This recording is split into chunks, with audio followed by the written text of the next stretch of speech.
महावीरा हो हो हो महावीरा हो हो हो मेरे महावीरा शांति दाता भाग्य विदाता सबको राह दिखाए देवा हो महावीरा हो हो सुन देवा तेरी तो महिमा अपरंपार है सुन देवा तू ही तो जग का पालनहार है महावीरा हो महावीरा हो प्रभु तुम हो दया के सागर तुम हो दीन दयाल अपने पास बुला लो यही अरदास प्रभु तुम हो दया के सागर तुम हो दीन दया अपने पास बुला लो यही अरदास प्रभु तेरी जय हो प्रभु तेरी जय हो प्रभु तेरी जय हो प्रभु तेरी जय हो ओ महावीरा हो महावीरा हो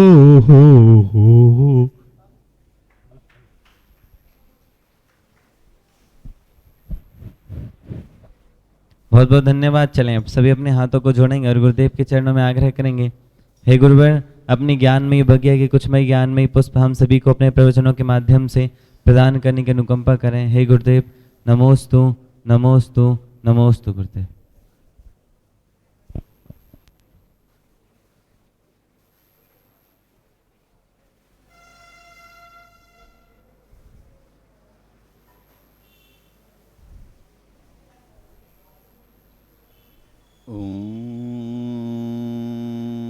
नमः सिद्धेभ्यः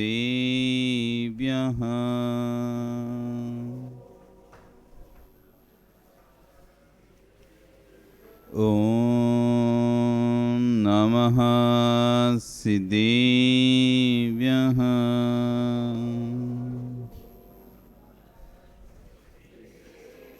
ॐ नमः सिद्धेभ्यः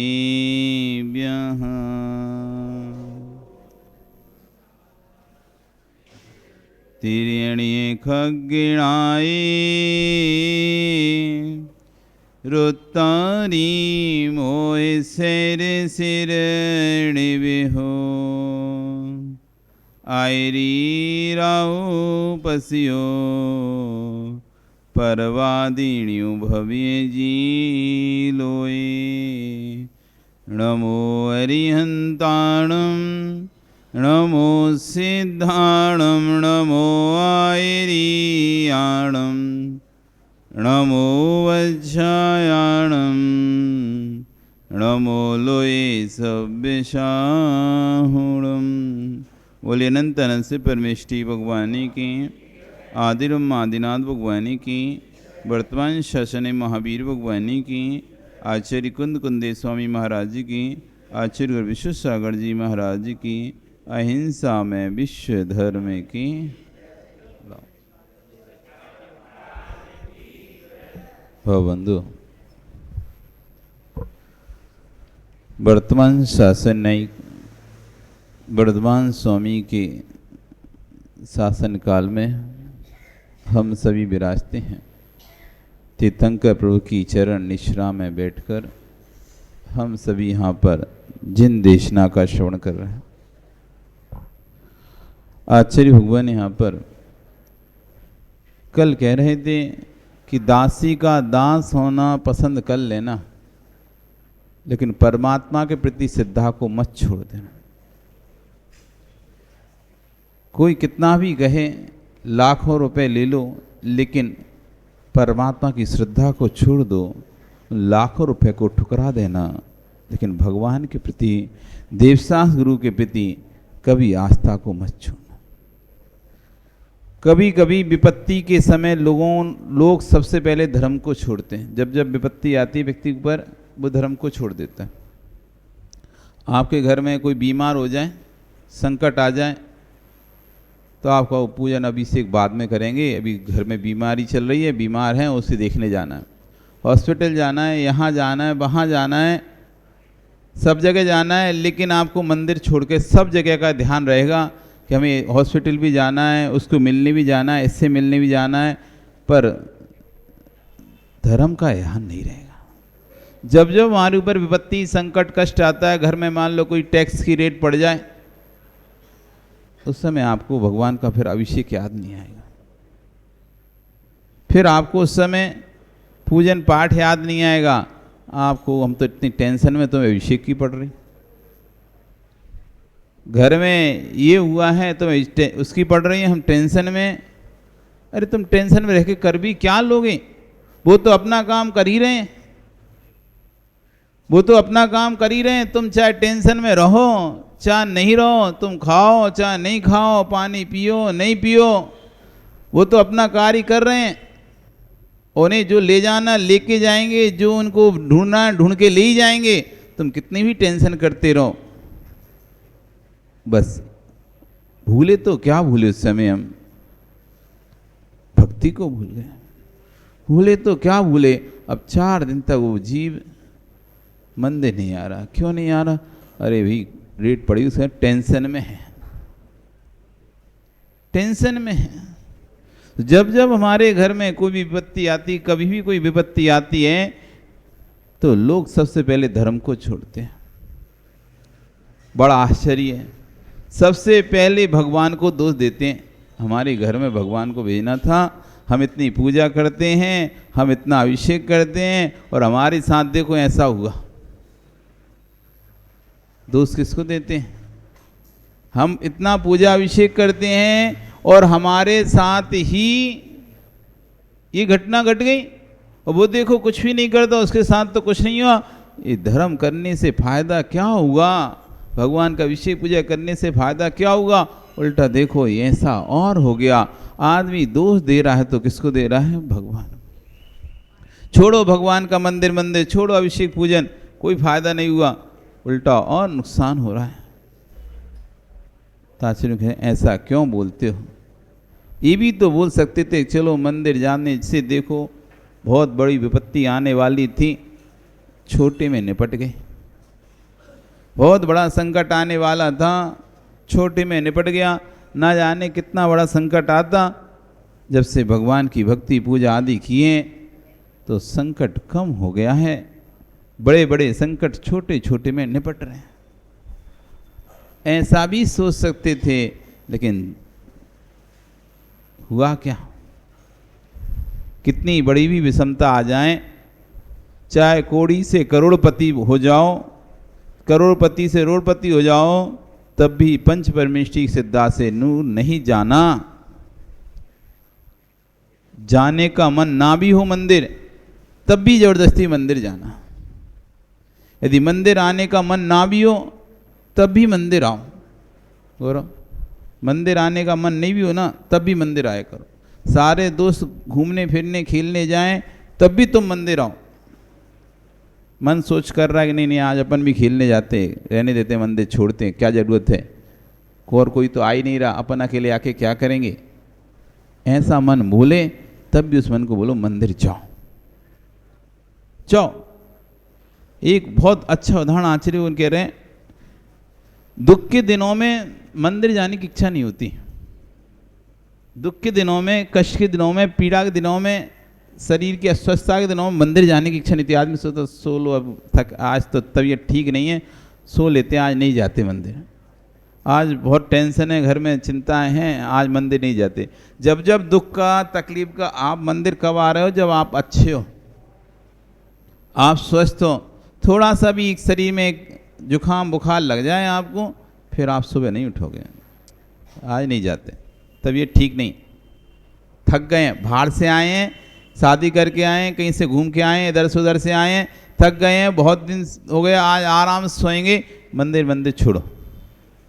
तो जब जब दुख और संकट के समय आता है, कष्ट का समय आता है, हम मंदिर को छोड़ देते हैं। लेकिन आचार्य कह रहे हैं तुम्हारा शरीर जवाब दे जाए, शरीर ना भी गए तब भी मंदिर जाओ। क्यों? क्योंकि जब जब व्यक्ति तकलीफ में होता है, पीड़ा में होता है, कष्ट में होता है, सब खाना नहीं भगता, खाना अच्छा नहीं लगता, भोजन अच्छा नहीं लगता। आपको बुखार आए तो भोजन अच्छा लगता है क्या? उस समय कड़वा सा भोजन, मुंह कड़वा कड़वा हो जाता है। बुखार कभी आया तुमको दिवस? आया क्या? उस समय खाना कैसा लगता है? कड़वा सा लगा, कुछ खाने का मन नहीं होता, कुछ खाने का मन नहीं होता था। तब भी माँ ज़बरदस्ती वही खा ले, एक रोटी तो खा ही ले, तो ज़बरदस्ती खिलाती थी। खाने का मन नहीं है तब भी ज़बरदस्ती रोटी खिला रही है, तो उस ज़बरदस्ती रोटी खिलाई है, उससे सप्त धातु बनेगी कि नहीं बनेगी? जो रोटी ज़बरदस्ती खाई गई है, रक्त मांस मज्जा मेदा वीर्य शुक्र, ये सब उससे बनेगा कि नहीं बनेगा? सप्त धातु में निर्माण हुआ कि नहीं होगा? जबरदस्ती खाई गई रोटी, जबरदस्ती खिलाई गई रोटी से भी सप्त धातु बनती हैं। ऐसे जबरदस्ती मंदिर आने पर भी पुण्य का आश्रय होता है। तुम्हारा मन भी नहीं था तब भी मंदिर आयो, ऐसा नहीं समझना अब देखो मन तो है ही नहीं है, मंदिर आने से क्या फायदा? मन हो तब आना चाहिए मंदिर। अरे भूख नहीं है तब भी माँ जबरदस्ती रोटी खिला देती है, क्योंकि मन खाने का तो है ही नहीं है। तब भी विजय जी, बच्चा छोटा था, बुखार वखार आ जाता था, रोटी नहीं खाता, तब भी डांट डूट के डपट के खा ले, खिलाई देते थे तुम, तब भी उस शरीर को लगता था कि नहीं लगता था? वो भोजन व्यर्थ नहीं जा रहा, वो जबरदस्ती खिलाया गया भोजन भी व्यर्थ नहीं जा रहा, कहीं ना कहीं वो सप्त धातु के रूप में परिवर्तित हो रहा है।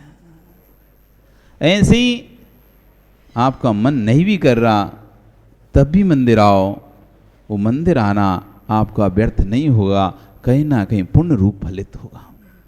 बस इतना है कि मन से रोटी जो खाते तो उसमें आनंद आता, मन होता खाने का तब खाते तो क्या होता, एक अलग आनंद आता है, एक उत्साह आता है।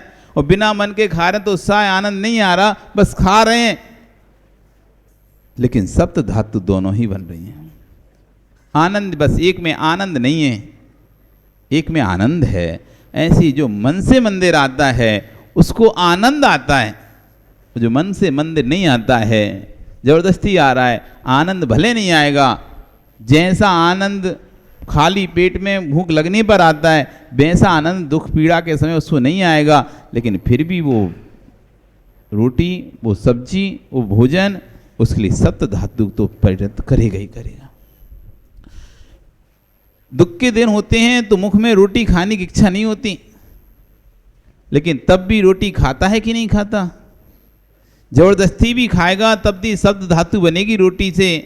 यदि जबरदस्ती बिना मन के भी मंदिर गया तब भी विश्वास रखना पुण्य का आश्रम नियम से होगा। ठीक है, यदि प्रसन्न चित्त होकर खाता रोटी तो स्वच्छ धातु बनती, वैसे चित्त की अप्रसन्नता में नहीं बनती, लेकिन बनती अवश्य है। ऐसी हृदय को गदगद करके भगवान के पास जाएगा तो जैसा पुण्य का संचय होता है वैसा पुण्य का संचय नहीं होगा, लेकिन पुण्य का संचय तो होगा। वैसा नहीं होगा यदि गदगद भावों से आते, प्रसन्न भावों से आते। दो प्रकार से लोग हैं। अभी तक तुम दिवस एक बंधन में आ रहे थे, अभी तक चंदन तुम एक बंधन में आ रहे थे। महाराज ने 5 दिन का बोल दिया है, 5 दिन आना है, अब बंधन खत्म है। अब तुम जो आओगे अपनी स्वतंत्रता से आओगे, कोई बंधन नहीं लगा तुम्हारे ऊपर। एक व्यक्ति वो था कि नहीं नहीं जाना है पड़ेगा, क्यों, हमने नियम ले लिया है तो जाना पड़ेगा। और एक व्यक्ति के भाव प्रसन्न चित्त होकर अरे नहीं अब ठीक है 5 दिन तो जाना ही था, अब ये निमित्त बन गया है, चलो रोज भी चले जाएंगे तो क्या फर्क पड़ेगा। अब खुशी खुशी आ रहा है, पहले बंध के आया था, अब खुशी खुशी आ रहा है। अब जो पुण्य का संचय होगा, अब तीव्र पुण्य का संचय होगा। पहले जबरदस्ती माँ ने दवाई खिलाई, रोटी खिलाई, अब तुम स्वस्थ हो गए, अब तुम रोटी खाओगे तो अलग आनंद आएगा। पहले खिलाना इसलिए पड़ रहा था क्योंकि नहीं खाते तो और बीमार हो जाओगे, तो जबरदस्ती रोटी खिलाई, नहीं खाने की इच्छा थी, तुम रो भी रहते, चिल्ला ही रहते, पकड़कर हाथ माथ पकड़कर मुंह में ठूस दिया, खाओ। क्यों? क्योंकि खाएगा नहीं तो और बीमार हो जाएगा। अभी खा ले, ठीक हो जाएगा, फिर अपने आप बेटा अपने आप मांगेगा, माँ भूख लग रही है रोटी दो, माँ भूख लग रही है रोटी दो। अब जो रोटी खाएगा वो, अब उसको एक अलग आनंद की अनुभूति होगी। ऐसे अभी तक जो आप मंदिर आए, अभिषेक पूजन किया, तो पहले तो आपके ये था कि 10 दिन पर्यूषण है इसलिए हमको आना है, फिर 5 दिन और आए इसलिए कि महाराज ने बोल दिया कि 5 दिन और आना है। ये तो मजबूरी के दिन थे, ये मजबूरी के दिन थे, मजबूती के दिन नहीं थे। ये मजबूरी के दिन थे कि मजबूर हैं, आना पड़ेगा। 10 दिन पर्यूषण है, लोग क्या कहेंगे कि तुम पर्यूषण में अभिषेक नहीं करते, लोग क्या कहेंगे। 10 दिन कम से कम 10 दिन तो अभिषेक कर लेना चाहिए था, 10 दिन तो मंदिर आ जाना चाहिए था, 10 दिन तो दर्शन दे देना चाहिए भगवान को। इसलिए 10 दिन तो आए, ये मजबूरी के दिन थे। फिर 5 दिन महाराज ने और बोल दिया आना पड़ेगा, तो 15 दिन तुम्हारे मजबूरी के दिन थे, मजबूती के दिन नहीं थे। अभी आप मजबूर थे, मजबूत नहीं थे। अब जो आओगे, अब आप मजबूत हो, अब आपके पास किसी प्रकार का कोई प्रेशर नहीं है, दबाव नहीं है। छत ढलवाई कभी? ओ शांतिलाल जी, छत ढलवाई क्या? कितने मंजिल तक ढलवा ली? 4 तक। सुरेश जी आपने, रारा क्या नाम, सुभाष जी आपने कितनी ढलवा ली? ओहो, छत ढलवाते समय सीधी ढाल दी थी, कुछ लगाया था पहले उसने? छत सीधी ढाल दी थी या कुछ लगाया था पहले? क्या लगाया? बांस बल्ली का सपोर्ट लगाया ना पहले। ढालने से पहले क्या किया उसने? बांस लगाई, सेंटिंग लगाई थी, सेंटिंग लगाई थी और उसके ऊपर छत ढाल दी थी। अभी जो ढाली है वो मजबूर है, दूसरे पर आश्रित है। वो छत अभी किस पर आश्रित है? अभी ढाली है तो किस पर आश्रित है? वो सेंटिंग पर आश्रित है, मजबूर है, उसे दूसरे के ऊपर आश्रित रहना पड़ रहा है। और 15 दिन बाद फिर क्या किया था? 15 दिन बाद फिर क्या किया था? सेंटिंग हटा दी सारी, अब मजबूर नहीं है, अब मजबूत है वो। 15 दिन बाद हटा दी थी ना, अब वो 20 दिन बाद मजबूत हो गई है। अब उसे किसी सहारे की जरूरत नहीं है, अब वो अपने आप में दूसरों को सहारा दे दे। अब इतनी मजबूत हो गई कि उसके ऊपर रखकर एक और छत ढाल दो तुम। अभी तो उसको ढालने के लिए सहारा लगाना पड़ा था नीचे, क्यों? वो मजबूर थी, वो किसी को सहारा नहीं दे सकती, इसलिए खुद को सहारा चाहिए था। लिक्विड फॉर्म में था पूरा, अभी कच्ची थी, और जैसे वो पक्की हुई 20 दिन में, अब उसे किसी के सहारा नहीं है, उल्टा दूसरी छत के लिए वो सहारा बन रही है। ऐसी अभी तक हम मजबूर थे, आना पड़ता था, अब मजबूत हैं, अब हम दूसरों को और शिक्षा दे सकते हैं। नहीं, आना चाहिए, आना चाहिए। इसलिए आचार्य बन कर रहे हैं, मन नहीं भी हो तब भी आओ, मन नहीं भी हो तब भी आओ, क्योंकि पुण्य का संचय तो भगवान के पास आने से नियम से होगा, इसमें शंका नहीं करना। वैसा संकट के दिनों में मित्र के घर नहीं जाना, संकट के दिनों में ससुराल में नहीं जाना, संकट के दिनों में मात्र जाना तो पर परमेष्टि के द्वारे पर जाना। बहन के घर में और ससुराल में तो संकट में भूल कर भी मत जाना। जो स्थान ऐसे हैं कि आपत्ति के समय दोनों स्थानों पर अनादर प्राप्त होता है। एक व्यक्ति बड़ा पैसे वाला था, धनवान था, पर आदत बुरी लग चुकी थी, जुए की आदत लग चुकी थी। तो खेल खेल में उसके पास करोड़ों की संपत्ति थी। जब शादी हुई थी तब करोड़ों की संपत्ति थी उसके पास। जब भी अपने ससुराल जाता था तो बड़ा आव भगत होती थी उसकी, और हमेशा ससुराल वाले कहते थे कोई भी आपको ज़रूरत हो, कभी भी कुछ आवश्यकता पड़े तो हमको ज़रूर याद करना। पर वो ज़रूरत ही नहीं थी क्योंकि इतना पैसा धन संपत्ति उसके पास थी।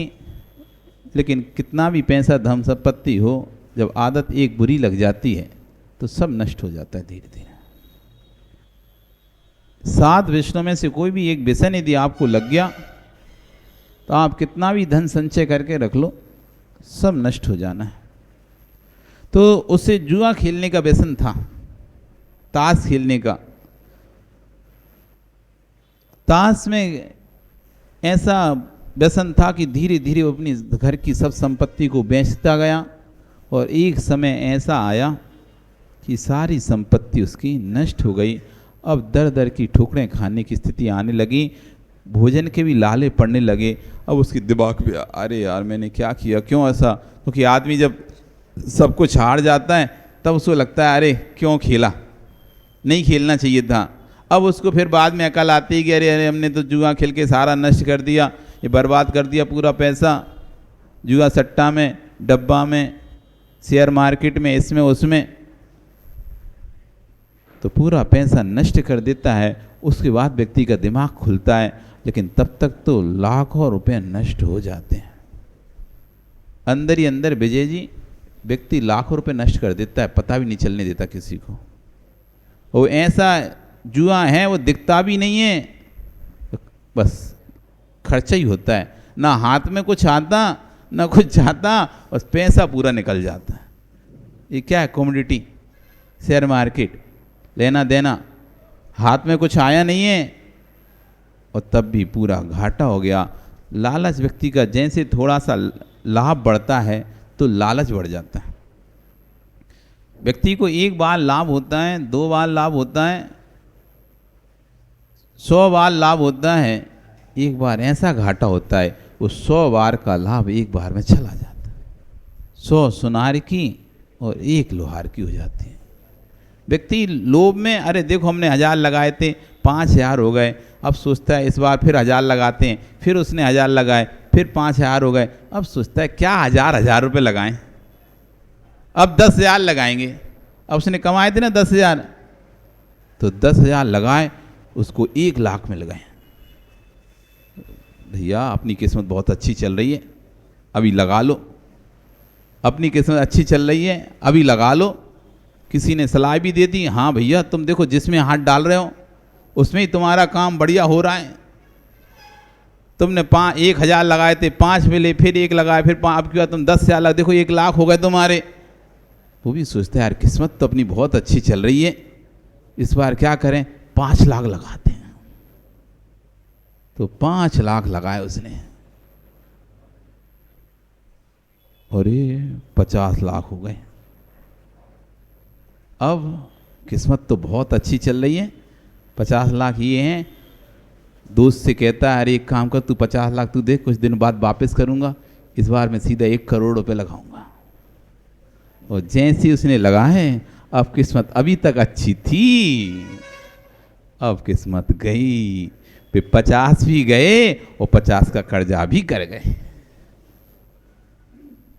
50 भी गए क्योंकि छोटा लॉस में हमें फर्क नहीं पड़ता तो हम फिर से लगा लेते हैं, छोटे लॉस में फर्क नहीं पड़ता, अरे एक आध तो थोड़ा तो चलता है ऐसा बोल के उसे निकाल देते।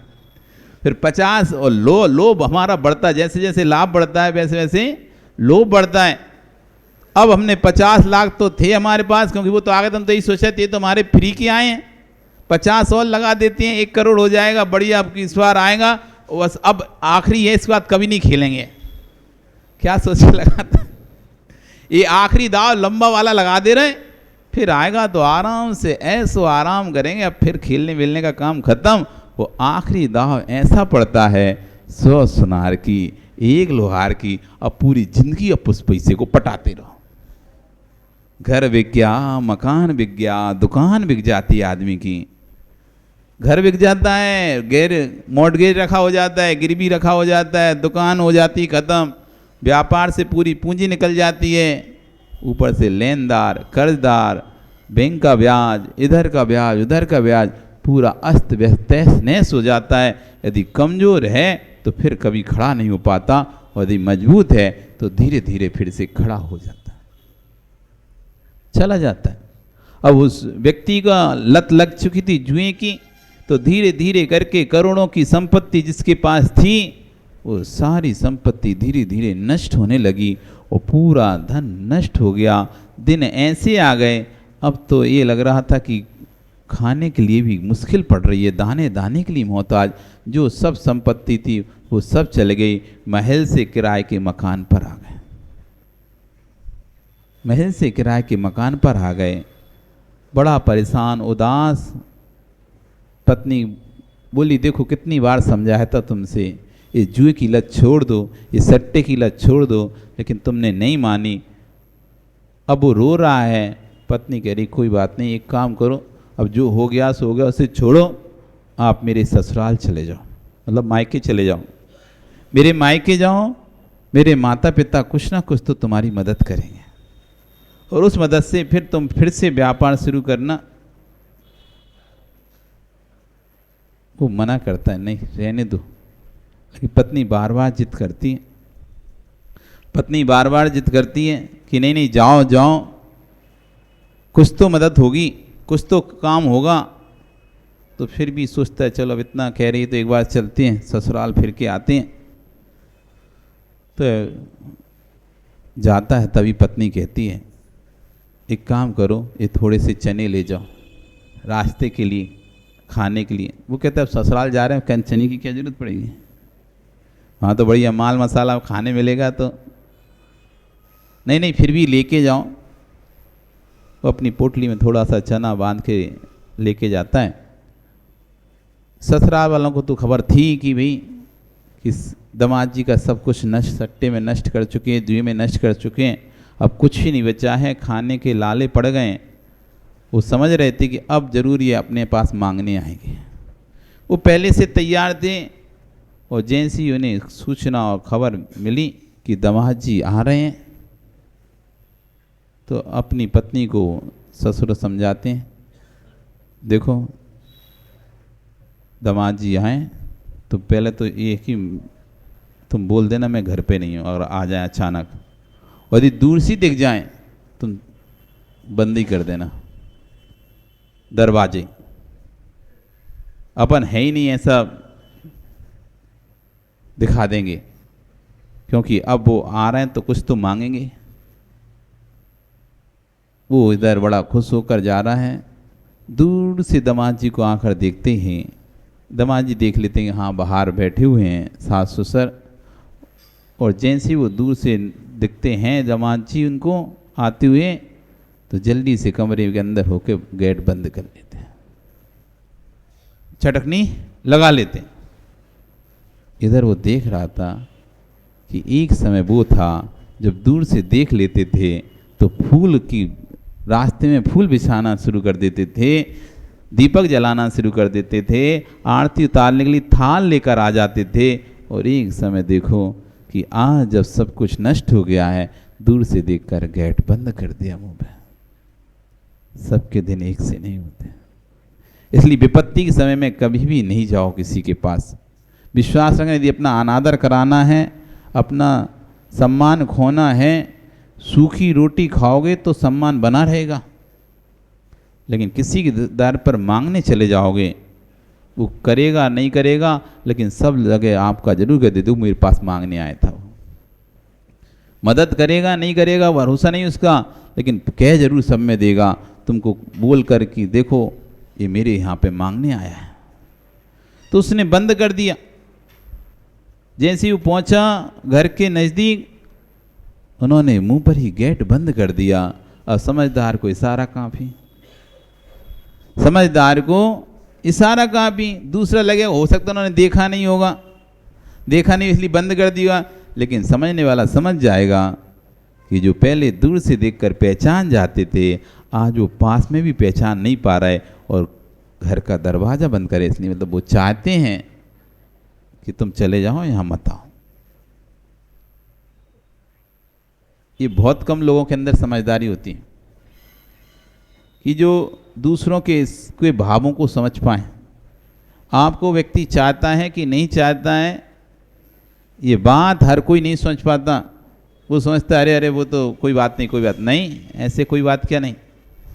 उसके बोलने के तरीके से, बात करने के तरीके से वो आप समझ सकते हो कि ये व्यक्ति हमको चाहता है, इसका भाव है हम रुकें कि नहीं रुकें, इसका भाव है कि हम बोलें कि नहीं बोलें, क्या करना है, ये हमको रोकना चाहता है कि भगाना चाहता है। उससे समझ में आ जाता है। यदि पढ़ने वाला होता है तो भैया अरे मुझे काम आगे, मैं जाता हूँ, दूसरा भगाए उससे पहले ही वो चला जाता है।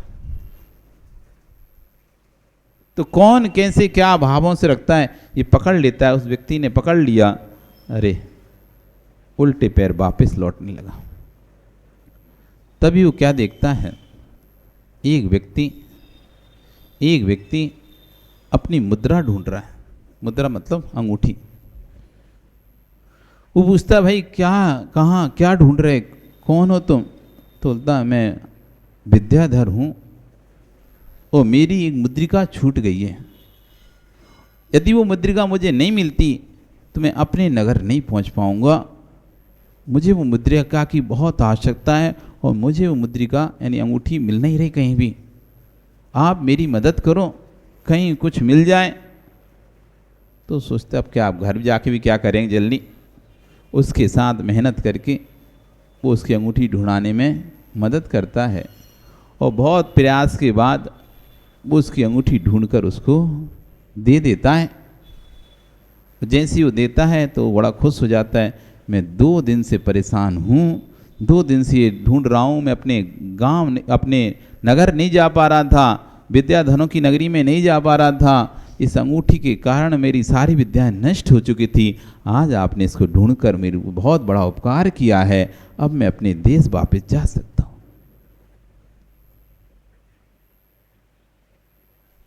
वो कहता है ठीक है आप जाओ। वो पूछता है आप कहाँ से आए और कहाँ जा रहे हो, और ऐसा आपका उदास चेहरा किस बात पर है, क्या आपको समस्या है, क्या दिक्कत है, क्या तकलीफ है, पीड़ा कष्ट कुछ है? आपने मेरी मदद की है, आज से आप मेरे मित्र हो गए। आपने मेरी मदद की, आज से आप मेरे मित्र हो गए। आपकी पीड़ा मेरी पीड़ा है, आपका कष्ट मेरा कष्ट है, क्योंकि आपने संकट में मेरी मदद की है। इसलिए आप बताओ कोई समस्या? वो कहता है नहीं कोई दिक्कत नहीं, आप तो जाओ, हो गया काम। फिर वो बार बार पूछता है, पूछने पर वो अपनी पूरी कथा बता देता है। इस तरह से वो कहता है आप चिंता नहीं करो, आप घर जाओ, सब ठीक होगा। इधर वो उदास रूप में, अब ससुराल से तो अनादर हो ही चुका था, तो जा रहा था। लेकिन जैसे ही गांव के अंदर प्रवेश किया तो लोग, अरे सेठ जी कहाँ गए थे, कहाँ गए थे, आइए आइए। सब लोग उसका नगर में सम्मान कर रहे हैं। जैसे ही घर पहुंचा तो पुरानी झोपड़ी तो एक साइड थी, एक बड़ा सा मकान, बड़ा सा महल सा, जहां पर उसकी पत्नी बैठी हुई थी। ये क्या है? बार बार आंखें को मीचते कर देखता है, उसी नगर में आया किसी दूसरे नगर में आ गया, उसी नगर में आया किसी दूसरे नगर में आ गया। देखता है नहीं, नगर तो वही है, अपनी ही सब लोग हैं, पर ये क्या है? वो पत्नी कहती है, पत्नी उसकी बढ़िया द्वार पर आरती उतारती है और कहती देखो ना, कहा था ना ससुराल जाओ, देखो कहा था ना ससुराल जाओ, देखो मेरे पिता ने मदद भेज दी, मेरे पिता ने वहां से देखो मदद भेजी है, और सोना चांदी गाड़ी भरकर सोना चांदी भेजा है। आपको बोल रहे थे, आप तो बोल रहे थे कि नहीं नहीं नहीं जाता, नहीं जाते, देखो कहां से मदद आती। वो देख रहा है, आश्चर्यचकित है, ये सब हुआ कैसे? फिर उसको याद आता है जिसकी मैंने मदद की थी, शायद उसी ने ही ये चमत्कार किया है, क्योंकि ससुराल में तो उसे अनादर ही मिला था। पूर्ण उसको विश्वास हो गया। मदद करने से मदद होती है। तो उसने जो मदद की थी उसका प्रतिफल था वो विद्याधर था। उसने विद्याओं से खूब वहाँ पर धनी धन उसके घर में कर दिया। अब उसका कमी नहीं थी। अब फिर वापिस वैसे ही जैसे पहले राजो ठाट बाट के थे वैसे ही फिर ठाट बाट हो गए। पूरे नगर में उसका नाम होने लगा। पर इस बार अब वो समझ चुका था और अब वो भगवान की भक्ति में लीन हो चुका है। अब सोचता है एक बार ससुराल जरूर जाना चाहिए। उसकी पत्नी बोलती देखो पापा ने इतना भेजा है, इतना सब कुछ किया है, एक बार आपको जाना चाहिए, जरूर जाना चाहिए। तो कहते हाँ चलेंगे। दोनों जने चलते हैं। तो दोनों लोग बढ़िया हाथी पर बैठकर, अभी तो पैदल गया था, इस बार हाथी पर बैठ के गया। बढ़िया सजा धजा के पूरे गहने मैने जेवर मेवर अच्छे पहन पान के हाथी पर बैठ के गया। और जैसे ही वो ससुर को पता है दामाद जी आ रहे हैं तो पहली कारपेट बिछवा दिया, सारी सफाई करवा दी, एकदम सजवा दिया नगर। कौन आ रहे हैं? दामाद जी आ रहे हैं। और पूरा नगर सज गया और रास्तों पर फूल आदि बिछा दिए गए। दामाद जी आ रहे हैं। घर आए, बाहर सासू थाली लेकर खड़ी हुई है आरती की। दामाद जी उतरते हैं, बढ़िया उनकी खूब आरती होती है। आरती जब अंदर प्रवेश करते हैं तो 56 भोग तैयार हैं, अनेक प्रकार का भोजन तैयार है। दामाद जी खाने बैठते हैं और जैसे ही एक एक कौर उठाते हैं तो मुंह में तो नहीं, कभी अपने हाथ के कड़े को लगाते हैं, तो कभी अपने कपड़ों को लगाते हैं ग्रास, तो कभी हार कंठ में हार को लगाते हैं, कहीं मुकुट को लगाते हैं। तो सास देखती क्या हो गया, पैसा आने से बावला तो नहीं गया है? बावला तो नहीं हो गया, पागल तो नहीं हो गया? इतना पैसा वापस आ गया तो हो सकता है कभी कभी व्यक्ति पागल हो जाता है ज़्यादा पैसा देख के। अरे मुंह में खाना चाहिए, किसको खिला रहा है? कभी कपड़ों को खिलाता है, कभी मालाओं को खिलाता है, कभी हार को खिलाता है, कहीं कड़े को खिलाता है, कहीं कुछ को खिलाता है, कहीं मुकुट को खिलाता है। मुंह में खाए तो पत्नी हे क्या कर रहे तुम, खाना खाओ नहीं, क्या कर रहे हो पागलों जैसा काम? अरे भाई तुम पागल जैसा काम नहीं है, ये खाना जिसके लिए बनाया उसको ही तो खिला रहा हूं। खाना जिसके लिए बनाया उसको खिला रहा हूं, ये खाना मेरे लिए नहीं बनाया। तुमको क्या लगता है ये मेरे लिए खाना बनाया है? तुम्हें पता नहीं है जब मैं घर में, जब गरीबी का दिन था, जब मैं आया था, यही सासू माँ ने मुंह पर दरवाजा बंद कर दिया था। आज वही सासू माँ 56 भोग बनाकर तैयार होकर बैठी हुई है। ये मेरे लिए नहीं है, ये उन्हीं वस्तुओं के लिए जिनके लिए 56 भोग बने, इसलिए उनको खिला रहा हूं, जिसका सम्मान उसके लिए खिला रहा हूं। तब पूरा पत्नी को जब घटना पता चल तब समझ में आता है कि अनादर मदद किसने की है। तो ऐसे आचार्य कह रहे हैं कि 2 स्थान ऐसे हैं जहाँ पर कभी मत जाना, एक बहन के घर, एक ससुराल में, भूल कर भी मत जाना। संकट के दिनों पर, आपत्ति समय इन दोनों स्थानों पर अनादर होता है। बस जाना है तो पंच परमेश्वर शरणों में चले जाना, कुछ होगा वहीं होगा। चत्तारि शरणम पवज्जामि, अरिहन्ते शरणम पवज्जामि, सिद्धे शरणम पवज्जामि, साहू शरणम पवज्जामि, केवली प्रणतम धम्मम शरणम पवज्जामि। जिसके पास 4 शरण बैठे हों, ऐसे पुण्यात्मा होकर भी कैसा भागा जो दुनिया के चबूतरों में भटकने जाएगा। आचार्य भगवान कह रहे हैं ये बीतरा की तपोधन शरीर चलाने के लिए हार लेने जा रहे थे। वे क्यों लेने जा रहे हैं, हार की आवश्यकता क्यों पड़ गई, वे समझा रहे हैं। भैया जिन जिन को मुनिराज बनने के भाव आ रहे हों वे सब बड़े ध्यान से सुनना, नहीं तो पूरी समाज को लजाओगे। मुनिराज आहार क्यों लेते हैं? संयम पालन के लिए, तप की वृद्धि के लिए, ध्यान की सिद्धि के लिए, शास्त्रों के अध्ययन के लिए और बीतराग विज्ञान के स्वभाव की प्राप्ति के लिए। जो साधु आहार ग्रहण करता है वह संसार से मुक्त हो जाता है, और इनको छोड़कर जो साधु आहार लेता है वह संसार से दुखों से मुक्त होने वाला नहीं है। शरीर के तेज के लिए, विषयों की पुष्टि के लिए यदि आहार लेते हैं तो उनका संसार नष्ट होने वाला है।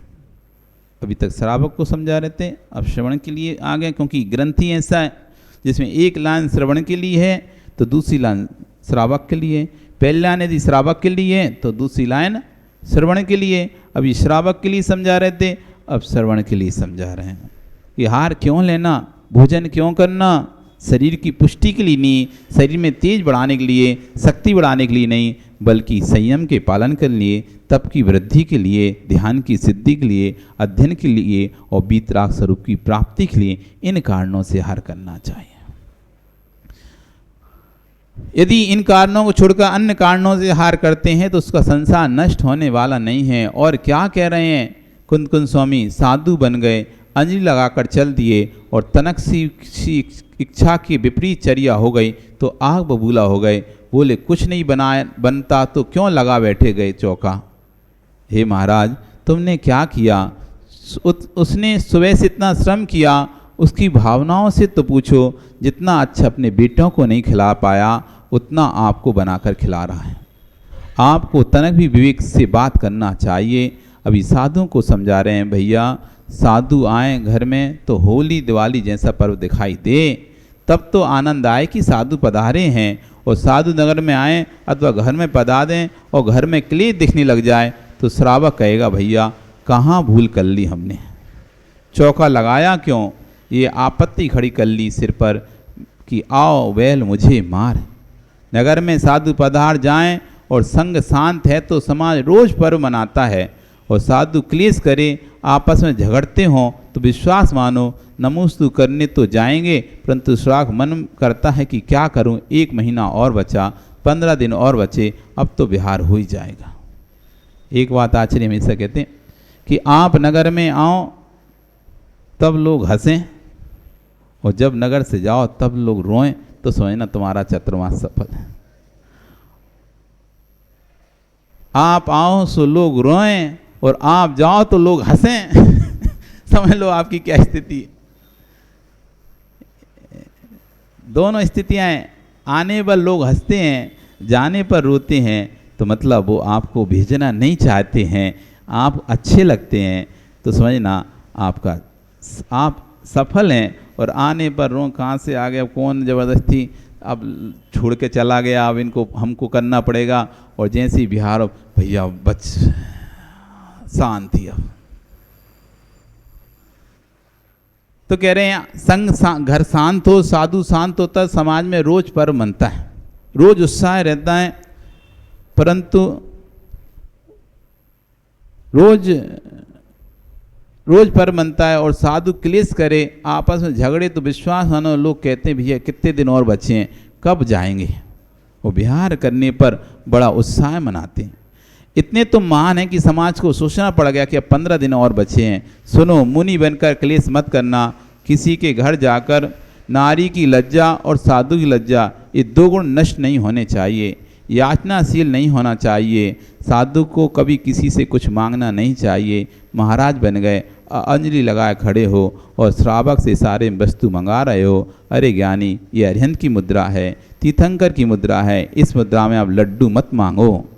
नहीं भैया, उपवास कर लेना, नाम ले तो समाधि ले लेना, लेकिन जिन मुद्रा में तुम कोई भी वस्तु मत मांगना, याचना नहीं करना, क्योंकि जिन शासन भिक्षुओं का मार्ग है, भिखारियों का मार्ग नहीं है। और संक्लेश परिणामों से, रोध परिणामों से ऐसा रूप बना लिया, बोले कि तुम ऐसा काम करो नहीं तो सब भस्म हो जाओगे। हे महाराज, आयु कर्म की क्षय से मेरी मृत्यु होगी, तुम्हारे कहने से मैं भस्म हो गया तो कौआ के कोसने से सभी ढोर मर जाते हैं। किसी के श्रापों से मरण हो जाता तो जगत में कोई बचता ही नहीं। किसी के वरदानों से कोई माल माल हो जाता तो करीब कोई होता नहीं। आहार लेने जा रहे हैं और मिसाते जा रहे हैं कि अच्छा नहीं मिला। जो साधु आहार चर्या को गया, हूँ हाँ ही कर रहा है, आंखें निकाल रहा है, संकेत कर रहा है, आचार्य बन कह रहे ये भिक्षु है या बेंतर है। जिन मुद्रा प्राप्त करे मुजराज बनकर भी ऐसा कर रहा है, भिक्षु है कि बेंतर है। इसलिए ध्यान रखना, साधु की दृष्टि कैसी हो, नीचे जो पात्र रखा हो उस पर कोई जीव ना गिर जाए, दृष्टि अंजलि पर कोई अभक्ष सामग्री ना आ जाए, और दृष्टि देने वाले पर कोई लूला लंगड़ा नैन पालिश लगाकर ना आ जाए, लिपस्टिक आदि लगाकर ना आ जाए, इतनी दृष्टि रखना चाहिए। बाकी शर्म आना चाहिए कि कब तक खाएंगे और जल्दी से बैठ जाना चाहिए। ये साधु के लिए बता रहे हैं। किसी की, क्योंकि गाथा चली रही थी कि साधु को आहार किन कारणों से करना चाहिए और साधु के आहार करते समय किन बातों का ध्यान रखते हैं, ये गाथाओं की व्याख्या चल रही थी। उसी बीच में श्रावक का व्याख्यान भी आ गया था। तो साधु को आहार करने के कारण बताए और क्या क्या नहीं करना चाहिए साधु को, ये भी बताया। और श्रावक को भी यहाँ पर बताया ध्यान रखना चाहिए, कोई नेल पॉलिश लगाकर अथवा लिपस्टिक लगाकर कभी भी कोई साधु को आहार नहीं देना चाहिए। पहले ही देख लेना चाहिए अपने हाथों को, क्योंकि उनको भी पाप का बंध होगा और तुमको भी होगा। उन्होंने ले लिया अनजाने में और आपने दे दिया। इसलिए कभी भी जब भी आप आहार देते हैं बहुत ध्यान रखें। बहुत सारे बच्चों को, बहुत सारे माताओं को अलग करते हैं बीच हार में से। एक बार तो एक गजब हुआ, एक स्थान पर हम थे तो वहाँ पर 15 से 20 महिलाएं आहार देने के लिए आईं। पूजन हो गई, अंजलि खुलने की बारी आई तो अंजलि खुलाने एक महिला जो कि कहाँ से आई थी, सिंगापुर से आई थी, जैनी थी, शादी हुई सिंगापुर से। तो वहाँ से आई हुई थी तो अनेक प्रकार के कलर की पैर में नैन पॉलिश लगाई थी, लाल नीले पीले अनेक प्रकार। तो हमारी नज़र पड़ गई पैर, तो हमने उसको कहा बाहर जाओ। उसको बाहर कर दिया चौके से और अपने अपने हाथ धो रहे नीचे देख कर गए के। और जैसे हम हाथ धोकर खड़े हुए देखा तो वहाँ पर कोई नहीं, सारे बाहर खड़े हैं, सिर्फ एक बूढ़ी अम्मा और एक दो व्यक्ति बस। हमने कहा ये क्या हुआ, इनको इतना बुरा लग गया। एक को बाहर किया तो सभी बाहर हो गए। तो हमने पूछा हुआ क्या, बोले महाराज जी सभी लगाए। वे पूरे लगाए, हमारी नज़र नहीं पड़ी, आपकी नज़र एक पे पड़ी तो, नहीं तो लगाए सारे हैं। तो एक को बाहर किया वे सारे बाहर हो गए। अरे बूढ़े बूढ़े भी थे उसमें, जवान भी थे, सब लगाए हुए थे। ये मैंने कहा गजब है। उनको खुद को ही विवेक नहीं था कि नैन पॉलिश लगाकर आहार नहीं देते हैं।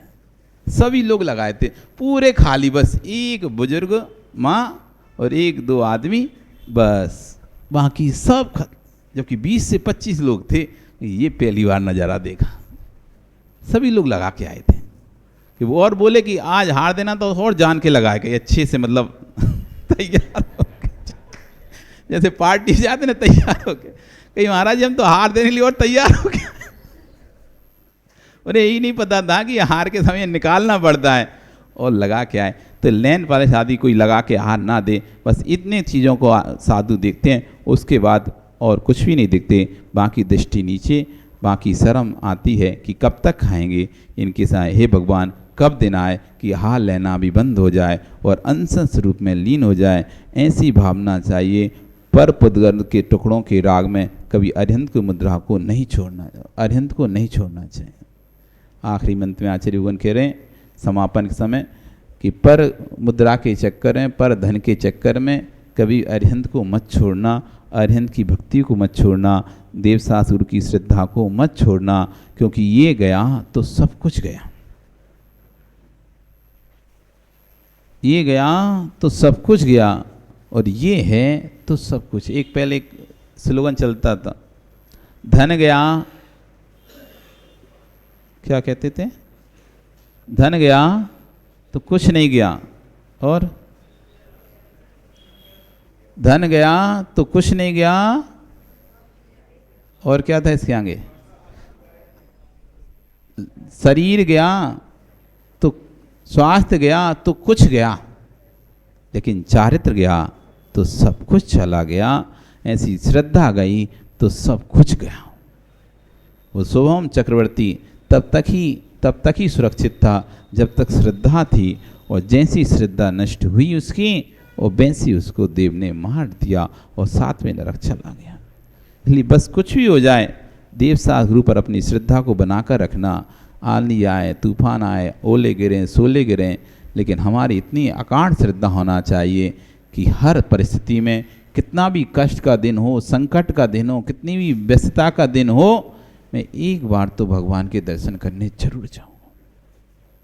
कितना भी घर में कोई भी कितना भी बीमार हो, कितना भी सीरियस है, अस्पताल में भर्ती है, तब भी मैं एक बार भगवान के दर्शन करने जरूर जाऊंगा। एक बार भगवान के दर्शन करो, क्या पता वही दर्शन आपका चमत्कार कर जाए, वही पुण्य आपके आड़े आ जाए। कभी कभी लोगों के पुण्य आड़े आए, कहते ना पुण्य आड़े आ गया, बहुत बड़ी घटना घटनी थी, पुण्य आड़े आ गया, दर्शन करके निकला था घर से, यदि हो सकता था नहीं जाता तो ये घटना घट जाती है। तो कभी कभी पुण्य आड़े आ जाता है हमारे, और बहुत सारे कार्य हमने देखे हैं ऐसे कि पुण्य के बल पर जो कार्य हमारे साथ घटने वाले थे, बहुत बुरी तरह से घटने वाले, तो बहुत छोटे में निकल जाते हैं, बहुत शांति से निकल जाते हैं, नहीं तो बहुत ज़्यादा तकलीफ देते हैं। इसलिए कुछ भी हो, कितना भी परिस्थिति खराब हो जाए, कुछ भी हो जाए, लेकिन भगवान को मत छोड़ो। पूरे दिन में कुछ भी नहीं जा पाते, वैसे तो प्रातःकाल सुप्तो तीतेन, आगम में लिखा है सुप्तो तीतेन सुमकैन सुमंगलाय, सोकर उठकर कभी भी कोई सबसे पहले कुछ आंख खोलकर कुछ देखना है तो सबसे पहले मंगल वस्तु को देखो। सुप्तो, हे भगवान मैं जब भी सोकर उठूं, सुप्तो तीतेन सुमकैन सुमंगलाय, हे भगवान आपका सुमुख ही मंगल में मेरे लिए है। सबसे पहले उठूं तो आंखें खोलूं तो आपके ही दर्शन हों, ऐसी भावना भाकर सोना चाहिए। इसलिए अपने अपने स्थान पर भगवान के फोटो को लगा के रखना चाहिए, गुरुओं को फोटो को लगा के रखना चाहिए। आँख खुले तो प्रभु के दर्शन हो, आँख खुले तो प्रभु के दर्शन हो। जब भी आँख खुले तो पहले भगवान के दर्शन हो। मोबाइल में भी आप लगाते हो, लोग कहते हैं अरे ये अभिनय कुछ नहीं हो रही, फोटो लगा के रखो, भगवान का फोटो लगा के रखो, गुरु का फोटो लगा करो। जैसे ही आप आँख खोलो और मोबाइल उठाकर टाइम देखोगे तो सबसे पहले भगवान की फोटो दिखेगी तुम्हें। यही तो करते अपन, आजकल तो घड़ियाँ हैं नहीं घरों में, ख़त्म हो गई। धीरे धीरे जो बहुत थोड़ी बहुत अच्छी वो भी ख़त्म हो जाएंगी। घर में एक ही घड़ी रहेगी, पहले हर कमरे में एक घड़ी थी, अब पूरे घर में एक घड़ी होती। अब क्यों? क्योंकि मोबाइल बगल में रख के सोते हैं, जैसी नींद खुलती है तो सबसे पहले उठ करके देखते हैं टाइम कितना हुआ, कितना समय हो चुका है, तो मोबाइल को दबाते हैं और समय देखते हैं। तो समय के साथ जो भी आपका फ्रंट पेज पर होता है उस पर वो भी दिखाई देता है, अच्छा हो बुरा चित्र, जैसा भी चित्र हो। तो कम से कम उठते से सबसे पहले भगवान का मुख तो देखोगे, गुरु का मुख तो देखोगे। इसलिए अपने मोबाइलों पे हमेशा ऐसा प्रशस्त लगाना चाहिए, जिसे आप क्या कहते हैं, वॉलपेपर, वॉलपेपर, हाँ, तो प्रशस्त वॉलपेपर लगाना चाहिए, जिससे उठते ही सबसे पहले आँख खुले तो किसी अभागे का चेहरा देखने ना मिले, भगवान का चेहरा देखने मिले, गुरु का चेहरा देखने मिले, तो जिससे मेरा दिन पूरा मंगलमय हो। यदि आपके घर से यदि मंदिर की शिखर दिखती हो तो सबसे पहले अपनी छत पर जाकर भगवान की शिखर के दर्शन करो। आगम में अभी आप कभी पद्म पुराण पढ़ेंगे तो उसमें बताया है कि किसको देखने से कितने उपास का फल मिलता है, मन में मंदिर का विचार करने से कितने उपास का फल मिलता है, मंदिर के लिए गमन करने से चलने से कितने उपास का फल मिलता है, मंदिर में प्रवेश करके मंदिर दूर से शिखर देख लेने से कितने उपास का फल मिलता है, फिर मंदिर में प्रवेश करके भगवान के दर्शन करने से कितने उपास का फल मिलता है, ये सब लिखा हुआ है। विचार करने से उपास का फल मिलता है, घर से निकलने पर ही उपास का फल मिलता है, दूर से शिखर के दर्शन करने से उपास का फल मिलता है। तो यदि अपने घर से आपको शिखर दिखती हो मंदिर की, तो प्रतिदिन घर की छत पर पहले जाकर, सबसे पहले मंदिर जब जाऊंगा तब जाऊंगा, लेकिन सबसे पहले घर की छत पर जाकर शिखर के दर्शन कर लो। ये भी एक 9 देवताओं में एक देवता है मंदिर। 9 देवताओं के नाम याद हैं?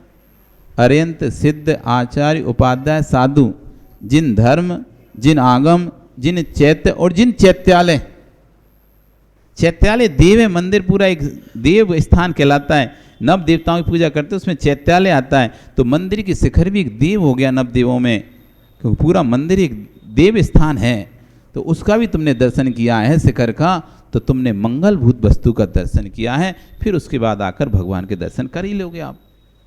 इसलिए पूरे दिन में इतना विश्वास अपने अंदर जगा लो, कुछ भी हो जाए, कितनी भी परिस्थिति कठिन न जाए, कितना भी पानी बरस रहा हो, गर्मी पड़ रही, ठंडी पड़ रही हो, मैं पूरे दिन में एक बार जरूर भगवान के दर्शन, कोशिश करो कि सुबह जरूर आऊँगा, उसके बाद ही अपने दिन की शुरुआत करूँगा।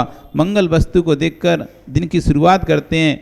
कोई भी कार्यक्रम के लिए बाहर आप जाते हैं, बाहर भी आप जाते हैं तो मंगल कर कर जाते हैं, भैया घी खा जाओ, दही दूध खा कर लो, दही मीठा खा लो, कुछ खा के निकलो, अच्छा कुछ मंगल करके निकलो, अच्छा करके निकलो, जैसे काम सफल हो। ऐसे हम प्रतिदिन का कार्य करते हैं तो प्रतिदिन कार्य हमारा अच्छे से निकले, सफल हो, तो उसके लिए मंगल करके जाना चाहिए, भगवान का मुख देख कर जाना चाहिए।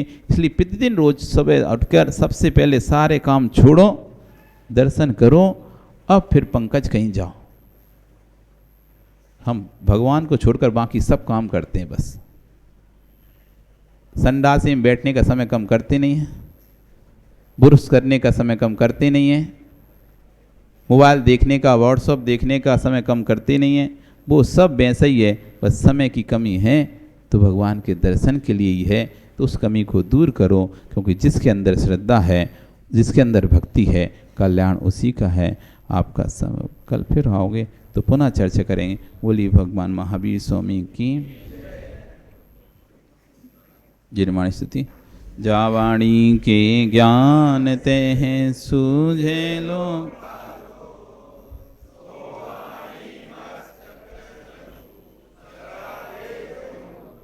हे जिन वाणी तो हे जपो दिन रैन, जो तेरा शरणा गहे सो पावे सुख। ते भजू अरिहंत को गुरु सेवा निर्ग्रंथ, दया धर्म पालो सदा, यही मोक्ष का पन। 9 वार्ण।